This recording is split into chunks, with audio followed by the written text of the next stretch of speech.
Death by Drowning by Agatha Christie. Sir Henry Clithering, ex-commissioner of Scotland Yard, was staying with his friends the Bantrys at their place near the little village of St. Mary Mead. On Saturday morning, coming down to breakfast at the pleasant guestly hour of 10:15, he almost collided with his hostess, Mrs. Bantry, in the doorway of the breakfast room. She was rushing from the room, evidently in a condition of some excitement and distress.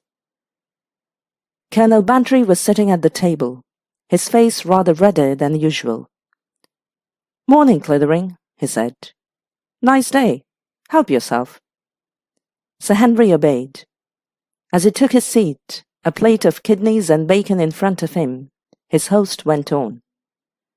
"Dolly's a bit upset this morning." "Yes, I rather thought so," said Sir Henry mildly.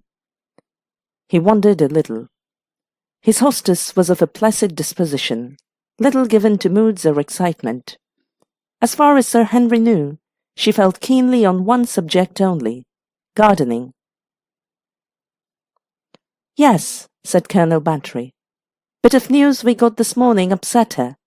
Girl in the village, Emmett's daughter. Emmett, who keeps the Blue Boar." "Oh, yes, of course." "Yes," said Colonel Bantry ruminatively. "Pretty girl. Got herself into trouble. Usual story. I have been arguing with Dolly about that. Foolish of me. Women never see sense. Dolly was all up in arms for the girl. You know what women are. Men are brutes, all the rest of it, etc. But it's not so simple as all that. Not in these days. Girls know what they're about. Fellow who seduces a girl is not necessarily a villain. 50-50 as often as not. I rather liked young Sandford myself. A young arse rather than a Don Juan, I should have said." "Is it this man Sandford who got the girl into trouble?" So it seems. Of course I don't know anything personally," said the Colonel cautiously.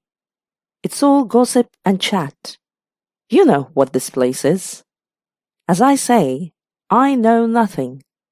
And I'm not like Dolly, leaping to conclusions, flinging accusations all over the place. Damn it all, one ought to be careful in what one says. You know, inquest and all that." "Inquest?" Colonel Bantry stared. "Yes, didn't I tell you? Girl drowned herself. That's what all the pother is about." "That's a nasty business," said Sir Henry. "Of course it is. Don't like to think of it myself. Poor pretty little devil. Her father is a hard man by all accounts. I suppose she just felt she couldn't face the music." He paused. "That's what has upset Dolly so." "Where did she drown herself?" "In the river. Just below the mill. It runs pretty fast. There is a footpath and a bridge across. They think she threw herself off that." "Well, well, it doesn't bear thinking about." And with a portentous rustle, Colonel Bantry opened his newspaper and proceeded to distract his mind from painful matters by an absorption in the newest iniquities of the government. Sir Henry was only mildly interested in the village tragedy. After breakfast, he established himself on a comfortable chair on the lawn, tilted his hat over his eyes, and contemplated life from a peaceful angle. It was about 11:30 when a neat parlour-maid tripped across the lawn. "If you please, sir, Miss Marple has called, and would like to see you." "Miss Marple?" Sir Henry sat up and straightened his hat. The name surprised him. He remembered Miss Marple very well. Her gentle, quiet old maidish ways, her amazing penetration. He remembered a dozen unsolved and hypothetical cases, and how in each case this typical old maid of the village had leaped unerringly to the right solution of the mystery. Sir Henry had a very deep respect for Miss Marple. He wondered what had brought her to him. Miss Marple was sitting in the drawing-room, very upright as always, a gaily coloured marketing basket of foreign extraction beside her. Her cheeks were rather pink, and she seemed flustered. "Sir Henry, I'm so glad, so fortunate to find you. I just happened to hear that you were staying down here. I do hope you will forgive me." "This is a great pleasure," said Sir Henry, taking her hand. "I'm afraid Mrs. Bantry is out." "Yes," said Miss Marple. "I saw her talking to Footit, the butcher, as I passed. Henry Footit was run over yesterday. That was his dog, one of those smooth-haired fox terriers, rather stout and quarrelsome, that butchers always seem to have." "Yes," said Sir Henry helpfully. "I was glad to get here when she wasn't at home," continued Miss Marple, "because it was you I wanted to see, about this sad affair." "Henry Footit?" asked Sir Henry, slightly bewildered. Miss Marple threw him a reproachful glance. "No, no. Rose Emmet, of course. You've heard?" Sir Henry nodded. "Bantry was telling me. Very sad." He was a little puzzled. He could not conceive why Miss Marple should want to see him about Rose Emmet. Miss Marple sat down again. Sir Henry also sat. When the old lady spoke, her manner had changed. It was grave, and had a certain dignity. "You may remember, Sir Henry, that on 1 or 2 occasions we played what was really a pleasant kind of game, propounding mysteries and giving solutions. You were kind enough to say that I did not do too badly." "You beat us all," said Sir Henry warmly. "You displayed an absolute genius for getting to the truth, and you always instanced, I remember, some village parallel which had supplied you with the clue." He smiled as he spoke, but Miss Marple did not smile. She remained very grave. "What you said has emboldened me to come to you now. I feel that if I say something to you, at least you will not laugh at me." He realized suddenly that she was in deadly earnest. "Certainly, I will not laugh," he said gently. "Sir Henry, this girl, Rose Emmet, she did not drown herself.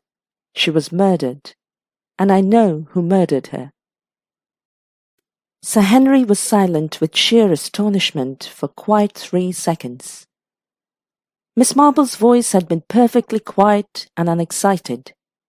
She might have been making the most ordinary statement in the world for all the emotion she showed. "This is a very serious statement to make, Miss Marple," said Sir Henry when he had recovered his breath. She nodded her head gently several times. I know. That's why I have come to you." "But, my dear lady, I'm not the person to come to. I'm merely a private individual nowadays. If you have knowledge of the kind you claim, you must go to the police." "I don't think I can do that," said Miss Marple. "But why not?" "Because, you see, I haven't got any, what you call, knowledge." "You mean it's only a guess on your part?" "You can call it that if you like, but it's not really that at all. I know. I'm in a position to know. But if I gave my reasons for knowing to Inspector Druitt, well, he would simply laugh. And really, I don't know that I would blame him. It's very difficult to understand what you might call specialized knowledge." "Such as?" suggested Sir Henry. Miss Marple smiled a little. "If I were to tell you that I know because of a man called Peasgood leaving turnips instead of carrots when he came round with a cart and sold vegetables to my niece several years ago." She stopped eloquently. A very appropriate name for the trade, murmured Sir Henry. You mean that you are simply judging from the facts in a parallel case. I know human nature, said Miss Marple. It's impossible not to know human nature living in a village all these years. The question is, do you believe me or don't you? She looked at him very straight. The pink flush had heightened on her cheeks. Her eyes met his steadily without wavering. Sir Henry was a man with a very vast experience of life. He made his decisions quickly, without beating about the bush. Unlikely and fantastic as Miss Marple's statement might seem, he was instantly aware that he accepted it. I do believe you, Miss Marple, but I do not see what you want me to do in the matter, or why you have come to me. I have thought and thought about it, said Miss Marple. As I said, it would be useless going to the police without any facts. I have no facts. What I would ask you to do is interest yourself in the matter. Inspector Druitt would be most flattered, I'm sure. And of course, if the matter went farther, Colonel Melchett, the chief constable, I'm sure, would be wax in your hands. She looked at him appealingly. And what data are you going to give me to work upon? I thought, said Miss Marple, of writing a name, the name, on a piece of paper and giving it to you. Then, if on investigation you decided that the person is not involved in any way, well, I shall have been quite wrong. She paused and then added with a slight shiver, It would be so dreadful, so very dreadful, if an innocent person were to be hanged. What on earth? Cried Sir Henry, startled. She turned a distressed face upon him. I may be wrong about that, though I don't think so. Inspector Druitt, you see, is really an intelligent man, but a mediocre amount of intelligence is sometimes most dangerous. It does not take one far enough. Sir Henry looked at her curiously. Fumbling a little, Miss Marple opened a small reticule, took out a little notebook, tore out a leaf, carefully wrote a name on it, and folding it in two, handed it to Sir Henry. He opened it and read the name. It conveyed nothing to him, but his eyebrows lifted a little. He looked across at Miss Marple and tucked the piece of paper in his pocket. Well, well, he said. Rather an extraordinary business, this. I've never done anything like it before. But I'm going to back my judgment of you, Miss Marple. Sir Henry was sitting in a room with Colonel Melchett, the chief constable of the county, and Inspector Druitt. The chief constable was a little man of aggressively military demeanour. The inspector was big and broad and eminently sensible. I really do feel I'm butting in, said Sir Henry with his pleasant smile. I can't really tell you why I'm doing it. My dear fellow, we are charmed. It's a great compliment. Honoured, Sir Henry, said the inspector. The chief constable was thinking. Bored to death, poor fellow, at the Bantries. The old man abusing the government and the old woman babbling on about bulbs. The inspector was thinking. Pity we're not up against a real teaser. One of the best brains in England, I've heard it said. Pity it's all such plain sailing. Aloud, the chief constable said, I'm afraid it's all very sordid and straightforward. First idea was that the girl had pitched herself in. She was in the family way, you understand. However, our Dr. Haydock is a careful fellow. He noticed the bruises on each arm, upper arm, caused before death, just where a fellow would have taken her by the arms and flung her in. Would that require much strength? I think not. There would be a struggle. The girl would be taken unawares. It's a footbridge of slippery wood. Easiest thing in the world to pitch her over. There is no handrail that side. You know for a fact that the tragedy occurred there? Yes, we've got a boy, Jimmy Brown, aged 12. He was in the woods on the other side. He heard a kind of scream from the bridge and a splash. It was dusk, you know. Difficult to see anything. Presently he saw something while floating down in the water, and he ran and got help. They got her out, but it was too late to revive her. Sir Henry nodded.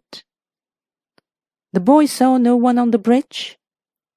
No, but, as I tell you, it was dusk, and there is mist always hanging about there. I'm going to question him as to whether he saw anyone about just afterwards or just before. You see, he naturally assumed that the girl had thrown herself over. Everybody did, to start with. Still, we've got the note, said Inspector Druitt. He turned to Sir Henry. Note in the dead girl's pocket, sir.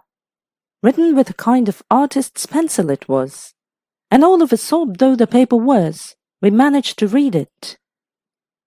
And what did it say? It was from young Sandford. All right, that's how it ran. I'll meet you at the bridge at 8:30. R.S. Well, it was near as might be to 8:30, a few minutes after, when Jimmy Brown heard the cry and the splash. I don't know whether you have met Sandford at all, went on Colonel Melchett. He has been down here about a month. One of these modern-day young architects who build peculiar houses. He's doing a house for Ellington.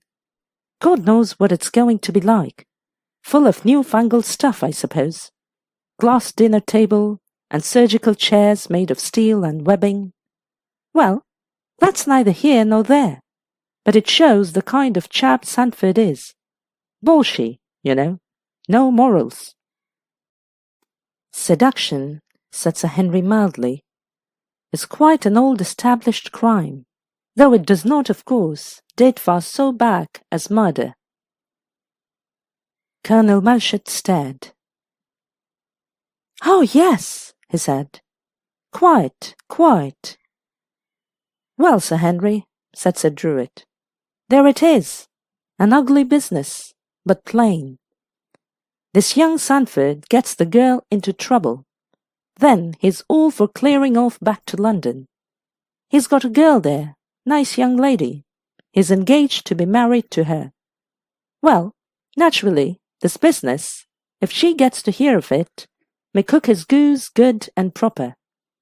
He meets Rose at the bridge. It's a misty evening, no one about. He catches her by the shoulders and pitches her in. A proper young swine, and deserves what's coming for him. That's my opinion. Sir Henry was silent for a minute or two. He perceived a strong undercurrent of local prejudice. A newfangled architect was not likely to be popular in the conservative village of St. Mary Mead. There is no doubt, I suppose, that this man, Sandford, was actually the father of the coming child? He asked. He is the father all right, said Druitt. Rose Emmet let out as much to her father. She thought he would marry her. Marry her? Not he. Dear me, thought Sir Henry. I seem to be back in mid-Victorian melodrama. Unsuspecting girl, the villain from London, the stern father, the betrayal. We only need the faithful village lover. Yes, I think it's time I asked about him. And aloud he said, Hadn't the girl a young man of her own down here? You mean Joe Ellis? Said the inspector. Good fellow, Joe. Carpenting is his trade. If she had stuck to Joe... Colonel Melchett nodded approval. Stick to your own class, he snapped. How did Joe Ellis take this affair? Asked Sir Henry. Nobody knew how he was taking it, said the inspector. He's a quiet fellow. Close. Anything Rose did was right in his eyes. She had him on a string all right. Just hoped she'd come back to him some day. That was his attitude, I reckon. I would like to see him, said Sir Henry. Oh, we are going to look him up, said Colonel Melchett. We are not neglecting any line. I thought myself we'd see Emmet first, then Sandford, and then we can go on and see Ellis. That suits you, Clithering? Sir Henry said it would suit him admirably. They found Tom Emmet at the Blue Boar. He was a big burly man of middle age, with a shifty eye and a truculent jaw. Glad to see you, gentlemen. Good morning, Colonel. Come in here and we can be private. Can I offer you anything, gentlemen? No? It's as you please. You have come about this business of my poor girl. Huh, she was a nice, good girl. Always was a good girl. Till this bloody swine. Beg pardon, but that's what he is. Till he came along. Promised her marriage, he did. But I will have the law on him. Drove her to it, he did. Murdering swine. Bringing disgrace to all of us. My poor girl. Your daughter distinctly told you that Mr. Sandford was responsible for her condition? Asked Melchett crisply. She did. In this very room she did. And what did you say to her? Asked Sir Henry. Say to her? The man seemed momentarily taken aback. Yes. You didn't, for example, threaten to turn her out of the house? I was a bit upset. That's only natural. I'm sure you will agree that's only natural. But of course I didn't turn her out of the house. I wouldn't do such a thing. He assumed virtuous indignation. No. What's the law for? That's what I say. What's the law for? He would got to do the right by her. And if he didn't, by God, he had got to pay. He brought down his fist on the table. What time did you last see your daughter? Asked Melchett. Yesterday, tea time. What was her manner then? Well, much as usual. I didn't notice anything. If I'd known... But you didn't know, said the inspector dryly. They took their leave. Emmet hardly creates a favourable impression, said Sir Henry thoughtfully. Bit of a blackguard, said Melchett. He would have bled Sandford all right if he had had the chance. Their next call was on the architect. Rex Sandford was very unlike the picture Sir Henry had unconsciously formed of him. He was a tall young man, very fair and very thin. His eyes were blue and dreamy. His hair was untidy and rather too long. His speech was a little too ladylike. Colonel Melchett introduced himself and his companions. Then, passing straight to the object of his visit, he invited the architect to make a statement as to his movements on the previous evening. You understand, he said warningly. I have no power to compel a statement from you, and any statement you may make may be used in evidence against you. I want the position to be quite clear to you. I don't understand, said Sandford. You understand that the girl Rose Emmet was drowned last night? Oh, no. Oh, it's too distressing. Really, I haven't slept a wink. I've been incapable of any work today. I feel responsible, terribly responsible. He ran his hands through his hair, making it untidier still. I never meant any harm, he said piteously. I never thought, I never dreamed she would take it that way. He sat down at a table and buried his face in his hands.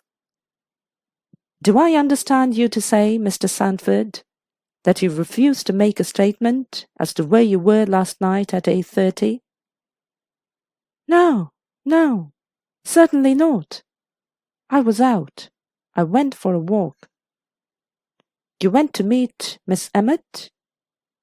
"No, I went by myself, through the woods, a long way." "Then how do you account for this note, sir, which was found in the dead girl's pocket?" And Inspector Druitt read it unemotionally aloud. "Now, sir," he finished, "do you deny that you wrote that?" No, you were right. I did write it. Rose asked me to meet her. She insisted. I didn't know what to do, so I wrote that note." "That's better," said the inspector. "But I didn't go." Sandford's voice rose high and excited. "I didn't go. I felt it would be much better not. I was returning to town tomorrow. I felt it would be better not to meet. I intended to write from London and make some arrangement." "You are aware, sir, that this girl was going to have a child, and that she had named you as its father?" Sandford groaned, but did not answer. "Was that statement true, sir?" Sandford buried his face deeper. "I suppose so," he said in a muffled voice. "Huh!" Inspector Druitt could not disguise the satisfaction. "Now, about this walk of yours. Is there anyone who saw you last night?" "I don't know. I don't think so. As far as I can remember, I didn't meet anybody." "That's a pity." "What do you mean?" Sandford stared wildly at him. "What does it matter whether I was out for a walk or not? What difference does that make to Rose drowning herself?" "Huh," said the inspector. "But you see, she didn't. She was thrown in deliberately, Mr. Sandford." "She was." It took him a minute or two to take in all the horror of it. "My God! Then—" He dropped into a chair. Colonel Melchett made a move to depart. "You understand, Sandford," he said. "You are on no account to leave this house." The three men left together. The inspector and the chief constable exchanged glances. "That's enough, I think, sir," said the inspector. "Yes, get a warrant made out and arrest him." "Excuse me," said Sir Henry. "I've forgotten my gloves." He re-entered the house rapidly. Sandford was sitting just as they had left him, staring dazedly in front of him. "I have come back," said Sir Henry, "to tell you that I personally am anxious to do all I can to assist you. The motive of my interest in you I am not at liberty to reveal, but I am going to ask you, if you will, to tell me as briefly as possible exactly what passed between you and this girl Rose." "She was very pretty," said Sandford. "Very pretty and very alluring. And she made a dead seat at me. Before God, that's true. She wouldn't let me alone. And it was lonely down here, and nobody liked me much. And as I say, she was amazingly pretty, and she seemed to know her way about and all that." His voice died away. He looked up. "And then this happened. She wanted me to marry her. I didn't know what to do. I'm engaged to a girl in London. If she ever gets to hear of this, and she will, of course, well, it's all up. She won't understand. How could she? And I'm a rotter, of course. As I say, I didn't know what to do. I avoided seeing Rose again." I thought I'd get back to town, see my lawyer, make arrangements about money and so forth for her. God, what a fool I've been. And it's all so clear, the case against me. But they have made a mistake. She must have done it herself. Did she ever threaten to take her life? Sandford shook his head. Never. I shouldn't have said she was that sort. What about a man called Joe Ellis? The carpenter fellow? Good old village stock. Dull fellow, but crazy about Rose. He might have been jealous, suggested Sir Henry. I suppose he was, a bit. But he's the bovine kind. He would suffer in silence. Well, said Sir Henry, I must be going. He rejoined the others. You know, Melchett, he said, I feel we ought to have a look at this other fellow, Ellis, before we do anything drastic. Pity if you made an arrest that turned out to be a mistake. After all, jealousy is a pretty good motive for murder, and a pretty common one, too. That's true enough, said the inspector. But Joe Ellis isn't that kind. He wouldn't hurt a fly. Nobody has ever seen him out of temper. Still, I agree we'd better just ask him where he was last night. He will be at home now. He lodges with Mrs. Bartlett. Very decent soul. A widow. She takes in a bit of washing. The little cottage to which they bent their footsteps was spotlessly clean and neat. A big stout woman of middle age opened the door to them. She had a pleasant face and blue eyes. Good morning, Mrs. Bartlett, said the inspector. Is Joe Ellis here? Came back not 10 minutes ago, said Mrs. Bartlett. Step inside, will you please, sirs? Wiping her hands on her apron, she led them into a tiny front parlour with stuffed baths, china dogs, a sofa, and several useless pieces of furniture. She hurriedly arranged seats for them, picked up a what-not bodily to make further room, and went out calling. Joe, there is 3 gentlemen want to see you. A voice from the back kitchen replied, I'll be there when I've cleaned myself. Mrs. Bartlett smiled. Come in, Mrs. Bartlett, said Colonel Melchett. Sit down. Oh, no, sir. I couldn't think of it. Mrs. Bartlett was shocked at the idea. You find Joe Ellis a good lodger? Inquired Melchett in a seemingly careless tone. Couldn't have a better, sir. A real steady young fellow. Never touches a drop of drink. Takes a pride in his work. And always kind and helpful about the house. He put up those shelves for me. And he's fixed a new dresser in the kitchen. And any little thing that wants doing in the house, why, Joe does it as a matter of course, and won't hardly take thanks for it. There aren't many young fellows like Joe, sir. Some girl will be lucky some day, said Melchett carelessly. He was rather sweet on that poor girl, Rose Emmett, wasn't he? Mrs. Bartlett sighed. It made me tired, it did. Him worshipping the ground she trod on, and her not caring a snap of the fingers for him. Where does Joe spend his evenings, Mrs. Bartlett? Here, sir, usually. He does some odd piece of work in the evenings sometimes, and is trying to learn bookkeeping by correspondence. Huh, really? Was he in yesterday evening? Yes, sir. You're sure, Mrs. Bartlett? Said Sir Henry sharply. She turned to him. Quite sure, sir.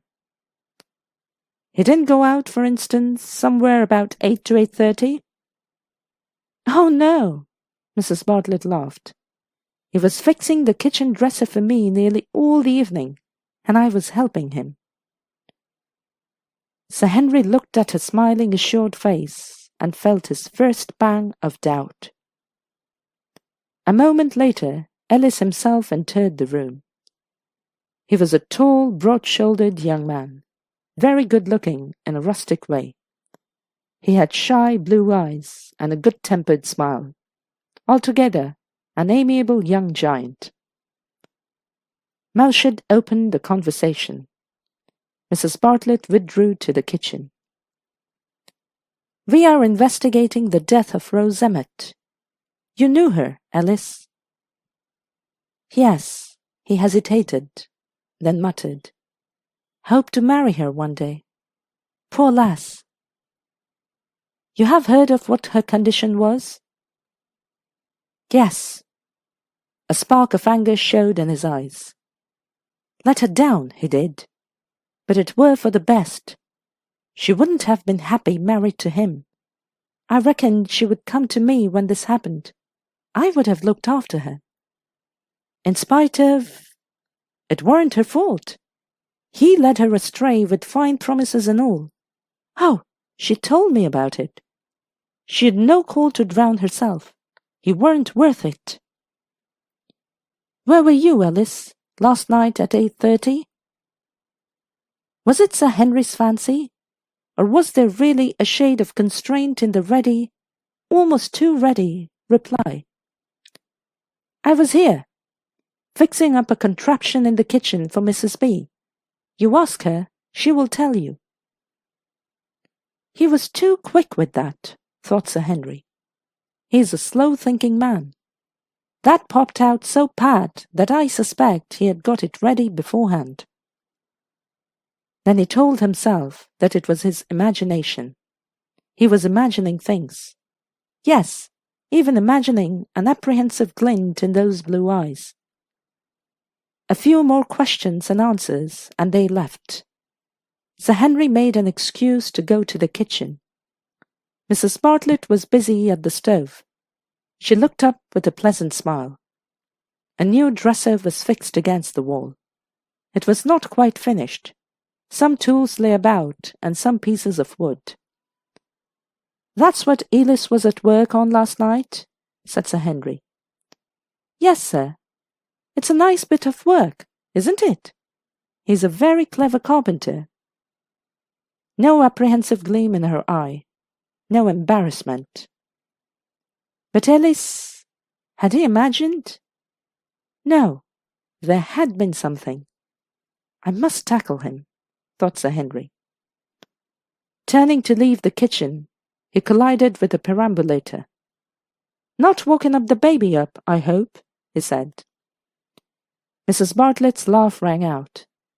"Oh, no, sir. I've no children. More's the pity. That's what I take the laundry on, sir." "Oh, I see." He paused, then said on an impulse, "Mrs. Bartlett, you knew Rose Emmett. Tell me what you really thought of her." She looked at him curiously. "Well, sir, I thought she was flighty. But she's dead, and I don't like to speak ill of the dead. But I have a reason, a very good reason for asking." He spoke persuasively. She seemed to consider, studying him attentively. Finally, she made up her mind. "She was a bad lot, sir," she said quietly. "I wouldn't say so before Joe. She took him in good and proper. That kind can. More's the pity. You know how it is, sir." Yes, Sir Henry knew. The Joe Ellises of the world were peculiarly vulnerable. They trusted blindly. But for that very cause, the shock of discovery might be greater. He left the cottage baffled and perplexed. He was up against a blank wall. Joe Ellis had been working indoors all yesterday evening.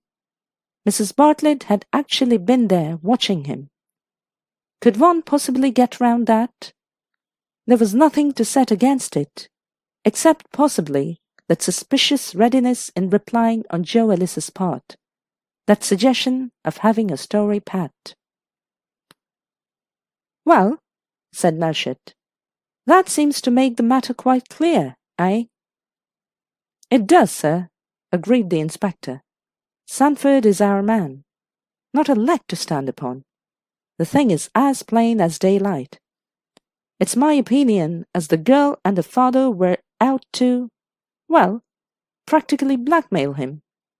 He's no money to speak of. He didn't want the matter to get to his young lady's ears. He was desperate, and he acted accordingly. What do you say, sir?" he added, addressing Sir Henry deferentially. "It seems so," admitted Sir Henry. "And yet I can hardly picture Sanford committing any violent action." But he knew as he spoke that objection was hardly valid. The meekest animal, when cornered, is capable of amazing actions. "I should like to see the boy, though," he said suddenly. "The one who heard the cry." Jimmy Brown proved to be an intelligent lad, rather small for his age, with a sharp, rather cunning face. He was eager to be questioned, and was rather disappointed when checked in his dramatic tale of what he had heard on the fatal night. "You were on the other side of the bridge, I understand," said Sir Henry. "Across the river from the village. Did you see anyone on that side as you came over the bridge?" "There was someone walking up in the woods. Mr. Sanford, I think it was, the architecting gentleman who's building the queer house." The three men exchanged glances. "That was about 10 minutes or so before you heard the cry?" The boy nodded. "Did you see anyone else on the village side of the river?" "A man came along the path that side. Going slow and whistling he was. Might have been Joe Ellis." "You couldn't possibly have seen who it was," said the inspector sharply. "What with the mist and it being dusk?" "It's on account of the whistle," said the boy. "Joe Ellis always whistles the same tune, 'I Wanna Be Happy.' It's the only tune he knows." He spoke with the scorn of the modernist for the old-fashioned. "Anyone might whistle a tune," said Melchett. "Was he going towards the bridge?" "No, other way, to village." "I don't think we need concern ourselves with this unknown man," said Melchett. "You heard the cry and the splash, and a few minutes later you saw the body floating downstream, and he ran for help, going back to the bridge, crossing it, and making straight for the village. You didn't see anyone near the bridge as you ran for help?" "I think as there were two men with a wheelbarrow on the river path, but they were some way away, and I couldn't tell if they were going or coming, and Mr. Gills's place was nearest, so I ran there." "You did very well, my boy," said Melchett. "You acted very creditably and with presence of mind. You are a scout, aren't you?" "Yes, sir." Very good indeed." Sir Henry was silent, thinking.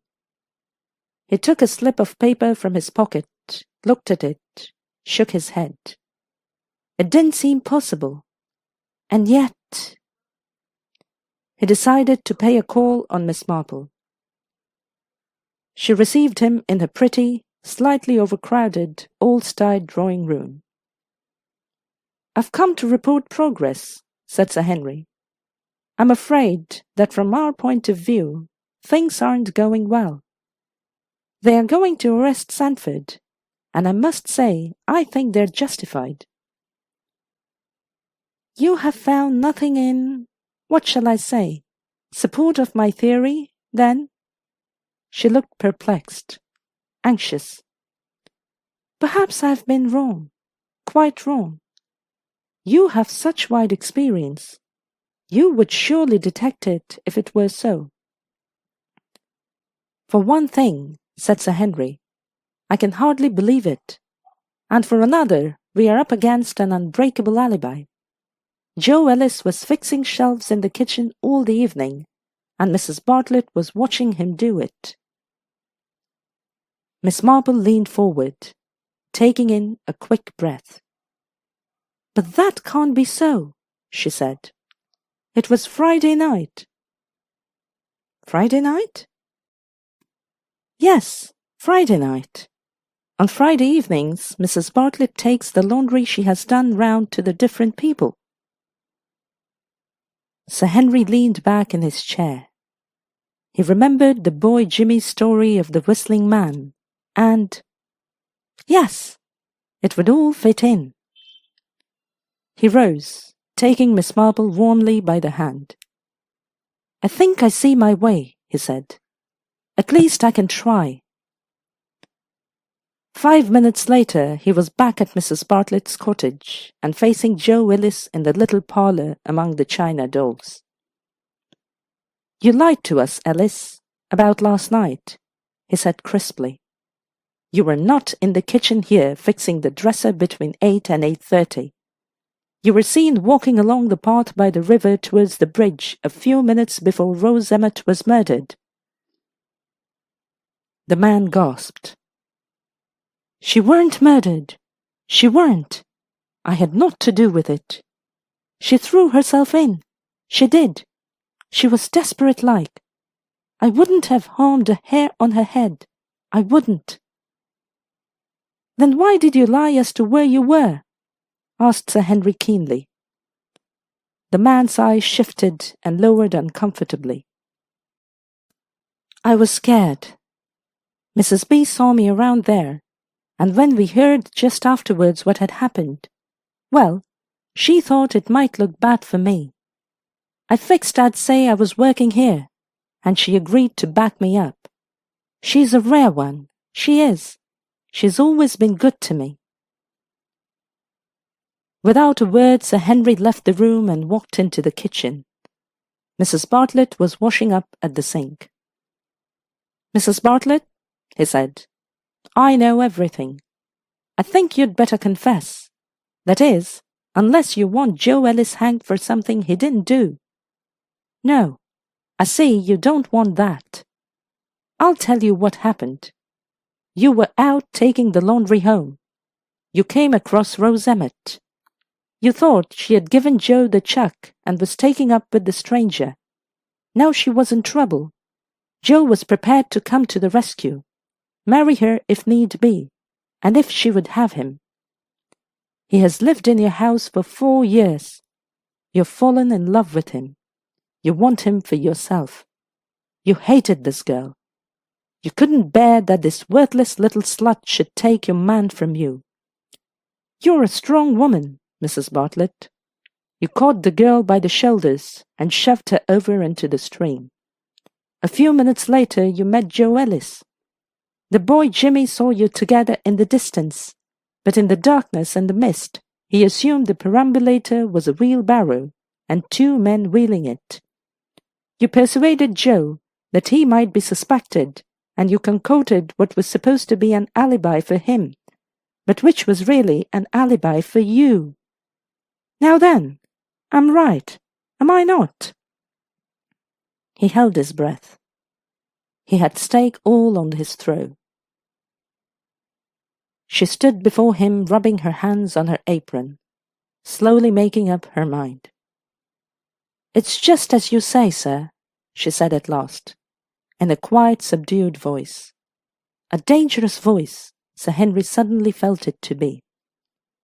I don't know what came over me. Shameless, that's what she was. It just came over me. She shan't take Joe from me. I haven't had a happy life, sir. My husband, he was a poor lot, an invalid and cross-grained. I nursed and looked after him true. And then Joe came here to lodge. I'm not such an old woman, sir. In spite of my grey hair, I'm just 40, sir. Joe is 1 in 1,000. I would have done anything for him, anything at all. He was like a little child, sir, so gentle and believing. He was mine, sir, to look after and see to. And this. She swallowed, checked her emotion. Even at this moment she was a strong woman. She stood up straight and looked at Sir Henry curiously. I'm ready to come, sir. I never thought anyone would find out. I don't know how you knew, sir. I don't, I'm sure. Sir Henry shook his head gently. It was not I who knew, he said, and he thought of the piece of paper still reposing in his pocket with the words on it written in neat old-fashioned handwriting. Mrs. Bartlett, with whom Joe Ellis lodges at 2 Mill Cottages. Miss Marple had been right again.